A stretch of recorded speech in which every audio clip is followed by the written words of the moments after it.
శ్రీమాత్రే నమః. సద్గురు జ్యోతిష్యాలయం వారి యొక్క విశ్వావసునామ సంవత్సర 2025 మార్చి 29 నుండి మొదలు పెడితే మళ్ళీ 2026 మార్చి 28 వరకు వచ్చే ఈ తెలుగు నూతన సంవత్సరంలో వచ్చినటువంటి సంవత్సర రాశి ఫలితాలని మనం ఇప్పుడు తెలుసుకోబోతున్నాం. ప్రతి ఒక్కరికి ఏముంటుందంటే, గురుగారు నాకు ఎలా ఉండబోతుంది ఈ సంవత్సరం, నాకు ఆరోగ్యం ఎలా ఉంటుంది, నాకు ఐశ్వర్యం ఎలా ఉంటుంది, నా వ్యాపారం ఎలా ఉంటుంది, నాకు ఉద్యోగం ఎలా ఉంటుంది, నాకు అసలు ఉద్యోగం వస్తుందా రాదా, నాకు వివాహం అవుతుందా అవదా, నాకు సంతానం కలుగుతుందా కలగదా, నా వ్యాపారం అభివృద్ధి అవుతుంది, నేను విదేశాలకి వెళ్తానా వెళ్ళనా, ఎన్నో ప్రశ్నలతో కూడినటువంటి ఆ ప్రశ్నలకు సమాధానమే ఈ గోచార గ్రహస్థితి. ఇందులో మళ్ళీ చెప్తున్నాను, గోచార గ్రహస్థితి మీ యొక్క వ్యక్తిగత జాతకానికి ఒక 30 నుంచి 40% మాత్రమే వర్తిస్తుంది. మీరు పుట్టినటువంటి ఆ లగ్నం, మీ యొక్క టైం ప్రకారం ఒక లగ్నం ఉంటుంది, మీ నక్షత్రం ఉంటుంది, మీ పాదం ఉంటుంది, దాని ప్రకారంగానే సంపూర్ణ జాతకాన్ని తెలుసుకోవడం కుదురుతుంది. నేను చెప్పే ఈ గోచార ఫలితాన్ని కొంతవరకు తీసుకోండి. తర్వాత మీ యొక్క వ్యక్తిగత జాతకాన్ని మీ పరిసర ప్రాంతాల్లో ఉన్నటువంటి గురువులను సంప్రదించండి. గురుగారు నాకు ఈ సంవత్సరం ఎలా ఉంది, నాకు జాతకం చెప్పండి, వారి దగ్గర అవసరమైతేనే తెలుసుకోండి. మళ్ళీ చెప్తున్నాను, ప్రతి దాంట్లోనూ ప్రతి ఎపిసోడ్లోనూ నేను చెప్తూ ఉంటాను, జాతకం పడుతున్న వర్షానికి ఒక గొడుగు మాత్రమే, కానీ జాతకం జీవితం కాదు. మీరు మిమ్మల్ని నమ్మండి, మీ ఇష్టదైవాన్ని నమ్మండి, మీ కులదైవాన్ని నమ్మండి, మీ జీవితం బాగా ఉంటుంది. మరి లేదు గురుగారు, మేము మీ దగ్గర తెలుసుకోవాలనుకుంటున్నామని చాలామందికి ఉంటుంది కదా. మా దగ్గర తెలుసుకోవాలనుకుంటే కింద కనబడుతున్న మా నంబర్కి మీ పేరు, date of birth, time of birth, place of birth WhatsApp చేయండి, కాల్ చేయకండి. అది చూసిన తర్వాత మా అడ్మిన్స్ మీకు రిప్లై ఇస్తారు. మీనరాశి మిత్రులారా, పూర్వాభాద్ర నక్షత్రం 4వ పాదం, ఉత్తరాభాద్ర నక్షత్రం మరియు రేవతి నక్షత్రానికి చెందిన మీరు మీనరాశి వారిగా పరిగణించబడుతున్నారు. ఈ యొక్క విశ్వావసునామ సంవత్సరం శుభాశుభ ఫలితాలు ఎలా ఉన్నాయి? ఈ సంవత్సరం శని వ్యయ జన్మ అంటే ద్వితీయంలోకి వచ్చాడు. శని భగవానుడు జన్మ నుంచి ద్వితీయంలోకి వచ్చాడు. జాగ్రత్తగా ఉండాలి. సంచరిస్తున్న కాలం మిక్కిలి శ్రమకారకమైనటువంటి కాలం. ఆరోగ్య లోపాలు, శస్త్రచికిత్స, బంధు వైర్యములు, గృహచిత్రములు, వృధా వ్యయములు కలుగుతుంది. వ్యవసాయములందు చిన్న చిన్న నష్టములు, మానసిక అశాంతి, ఆందోళన, వృధా వాదనలు చోటు చేసుకుంటాయి. తేజోహాని, మతిభ్రంశం, భయం, అన్ని రకాలుగా ఇబ్బంది అవుతుందని కూడా చెప్పడం జరుగుతుంది. శని బలం ఎక్కువగా ఉండొచ్చు, అంత బాధ ఉండకపోవచ్చు. కార్తీక మార్గశిరములు ఎందు మాత్రమే గురువు పంచమ రాశిలో సంచరించడం వలన శుభం. అందుచే కొంతవరకు పరిస్థితులు అనుకూలించడంతో పాటు పుత్రవృద్ధి, సృజన ప్రవృద్ధి, ప్రభు అనుకూలత కదా. గురు భగవానుడు యోగిస్తున్నాడు. మిగిలిన సమయంలో తృతీయ చతుర్థ రాశుల్లో సంచరించడం వల్ల శ్రమ అధికంగా ఉంటుంది. ఉద్యోగ భంగం, వృధా వైర్యం ఇవన్నీ కూడా జరుగుతుంది. ప్రారంభమైన 2 మాసంలో జన్మరాహు సప్తకేతువు అయినందున భార్యపుత్రాది సృజన విరోధములు ఇవన్నీ కూడా జాగ్రత్త పడాలి.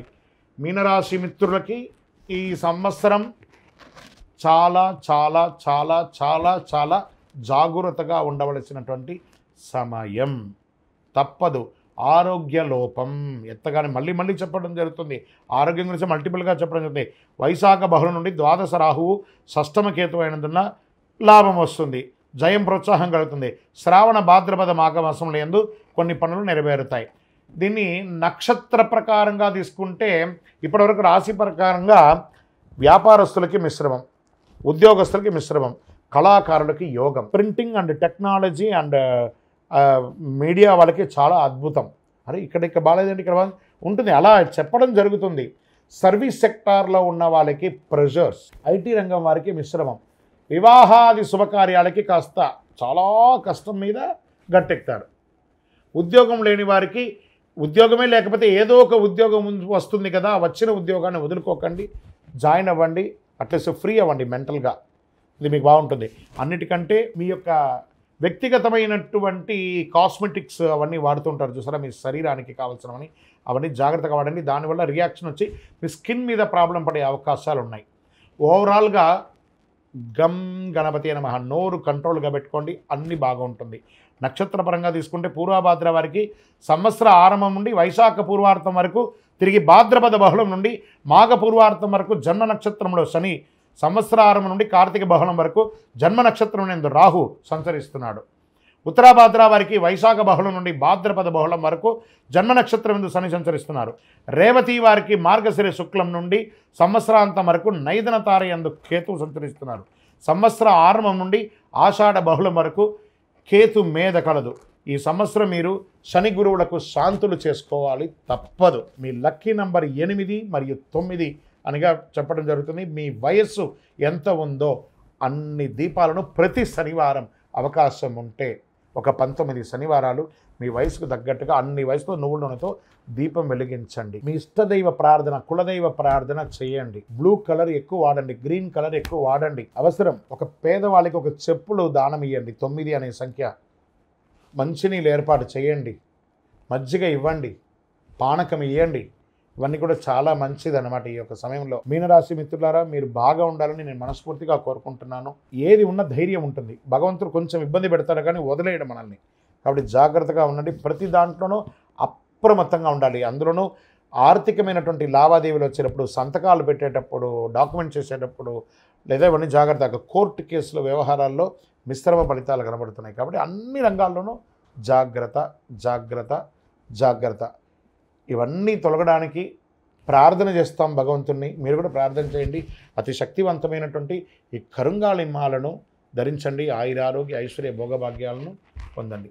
12 రాసుల్లో ఉన్నటువంటి మీరు ఆయురారోగ్య ఐశ్వర్య భోగభాగ్యాలతో ఉండాలని అఖిలాండ కోటి బ్రహ్మాండ నాయకుడు శ్రీ ధర్మశాస్త్ర అయ్యప్ప స్వామి వారిని సదా సర్వావసరద్దు మీకోసం, మీ క్షేమం కోసం ప్రార్థన చేస్తున్నాం. మీరు తిరుపతికి వచ్చినప్పుడు మన అయ్యప్ప స్వామి వారి 18 అవతారముల దేవాలయం జీవకోన తిరుపతిలో ఉంటుంది. రైల్వే స్టేషన్ నుండి, బస్టాండ్ నుండి 3 కిలోమీటర్ల దూరంలో. ఒక్కసారి పుట్టినందుకు ఒక్కసారైనా అందులో అడుగుపెట్టండి. అందులో 27 నక్షత్రాలను కూడా ప్రతిష్ఠ చేయబోతున్నాం త్వరలో.